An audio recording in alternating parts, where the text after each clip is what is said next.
Wali Paidi episode 29. Wali Paidi berdoa di samping makam seorang sesepuh, yang bisa juga disebut sebagai kiai. Tapi, lebih ketara seperti seorang kejawen. Ngomongnya ceplas-ceplos tanpa tendeng aling-aling. Orang banyak menganggapnya kejawen, karena setiap ada orang yang mengeluhkan masalahnya pada beliau, selalu dijawab dengan ajaran-ajaran Jawa. Bahkan sesepuh ini pernah bilang kepada Wali Paidi, kalau dia tahu setiap permasalahan setiap orang yang datang kepadanya, dengan hanya melihat hari dan pasarannya, kalau ada orang datang di hari Rabu Pahing, di waktu jam sekian, maka permasalahannya ini, melihat hari, pasaran dan jam itu sebagai petunjuk awal beliau. Yang menarik dan membuat Wali Paidi tertawa ngakak, adalah gayanya yang ceplas-ceplos tanpa tendeng aling-aling.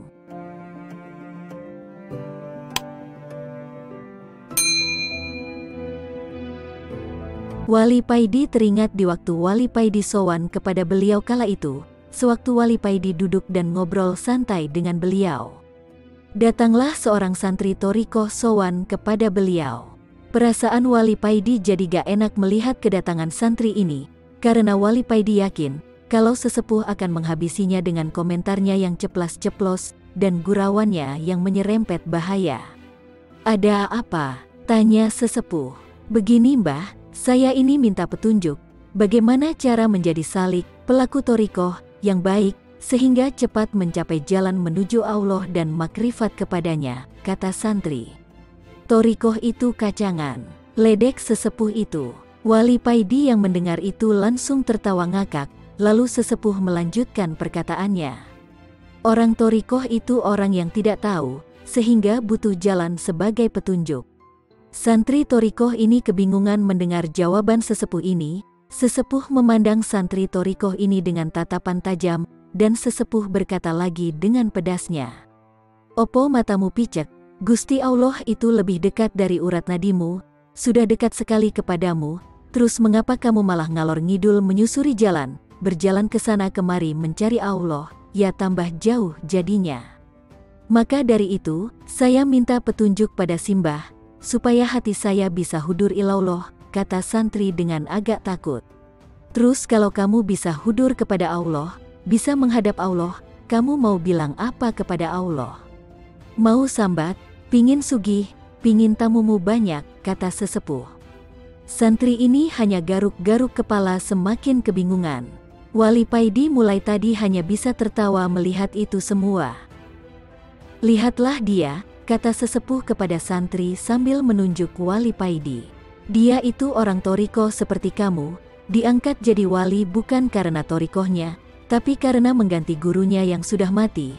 Wali apa itu? Wali kacangan, ece-ece, gak bahaya blas."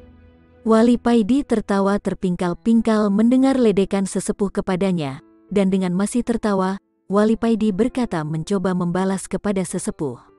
"Lumayan mbah, daripada sampeyan dari dulu jadi kiai, sampai tua pun gak jadi wali." Sesepuh ganti yang tertawa mendengar sindiran Wali Paidi. "Aku ora doyan, seumpama disuruh milih, mendingan aku jadi kiai seperti ini, daripada jadi wali kacangan kayak kamu, ison mung ganteni gurune," balas sesepuh sambil tertawa. "Kan tetap aja wali," kata Wali Paidi sambil menari-nari di hadapan sesepuh. Santri yang melihat kelakuan sesepuh dan Wali Paidi ini jadi gak karuan perasaannya, bingung bercampur pingin tertawa. Tugas para wali kan menjaga masyarakat, membimbing masyarakat, gampangannya melayani masyarakat, jadi kamu ini pelayanku dan aku ini juraganmu, kata sesepuh ganti menari-nari di hadapan Wali Paidi. Wali Paidi tertawa terbahak-bahak.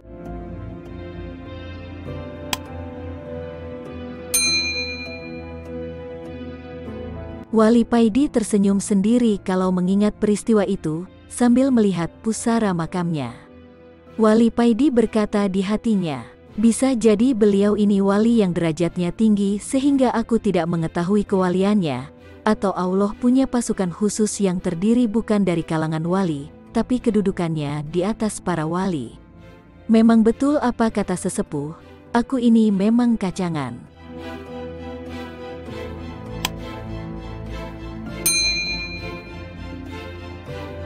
Wali Paidi episode 30. Aku bergegas ke warungnya Pak Wi, guna mencari Wali Paidi. Beliau biasanya berada di warungnya Pak Wi jam segini, dan memang benar Wali Paidi sedang ngopi di situ. Setelah bersalaman, aku duduk agak jauh dari beliau, karena aku lihat ada dua orang yang sedang minta pendapat kepada beliau. Kedua orang ini rapi, berpeci dan bersarung, wajahnya bersih bercahaya. Aku tidak tahu bersihnya ini karena pemutih atau seringnya berwudu. Aku berniat menanyakan tentang warna langit yang biru kepada beliau, tapi pertanyaan itu aku tahan dulu, karena ada tamu yang membahas hal yang lebih penting. Aku mendengar kedua orang ini sedang membicarakan apa langkah yang baik, yang harus dilakukan SF.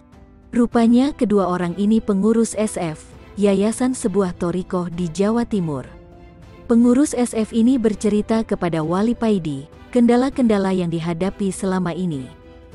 Dengan tersenyum, Wali Paidi ini menjawab, kalau tidak salah, SF ini dibentuk guna menyampaikan dawuh Mas Kiai kepada murid-muridnya yang tersebar di daerah di seluruh Indonesia, biar seragam dan tidak menimbulkan kesalahpahaman.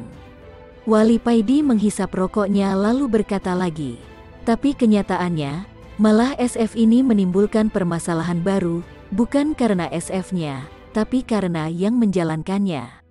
Lalu bagaimana menurut sampeyan, kata salah satu dari mereka. Ini hanya pendapatku, bukan perintah. Menurutku, pengurus SF kalau pingin menyampaikan perintah dari Mas Kiai, tinggal sowan saja kepada sesepuh yang berada di daerah yang dituju tersebut. Sowan yang baik, ngomong yang enak, gak usah memakai acara resmi. Kalau memakai acara resmi konsekuensinya membutuhkan biaya. Dan ini bisa jadi fitnah yang macam-macam, biar nanti sesepuh di daerah yang menyampaikan perintah Mas Kiai tersebut kepada para murid yang di bawah. Para sesepuh lebih mengerti akan kondisi real para murid di daerahnya masing-masing. Inggih, jawab mereka. Sekali lagi ini hanya pendapat, dan kita sama-sama murid Mas Kiai. Jadi perintah tetap hak penuh Mas Kiai, dan yang tidak kalah penting, jadi pengurus itu gak perlu dikenal atau menampakkan diri, karena ini bukan pengurus sebuah partai. Jelas Wali Paidi. Tidak lama kemudian, kedua pengurus SF ini pamit, setelah bersalam-salaman mereka pergi.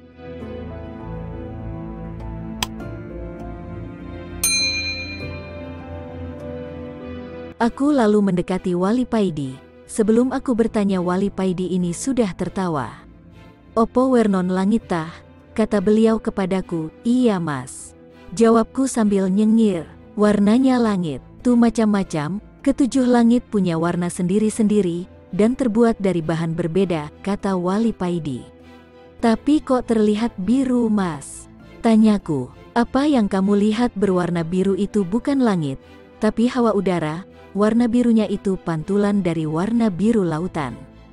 Jawab beliau. Sebelum aku bertanya lagi tentang warnanya laut, beliau menjawab, birunya laut itu karena pantulan dari salah satu batu di arsi. Satu batu di arsi itu mengeluarkan warna yang bermacam-macam, ada warna hijau, yang diserap tumbuh-tumbuhan, aneka warna bunga itu juga menyerap pantulan batu yang berada di arsi. Batu-batu mulia yang berada di bumi ini juga menyerap pantulan cahaya batu arsi. Allah yang mengatur semuanya. Jelas Wali Paidi. Sebelum aku beranjak pergi, aku berkata kepada beliau, Mas, kopiku sampeyan bayar yo. Iyo beres, jawab Wali Paidi sambil tersenyum.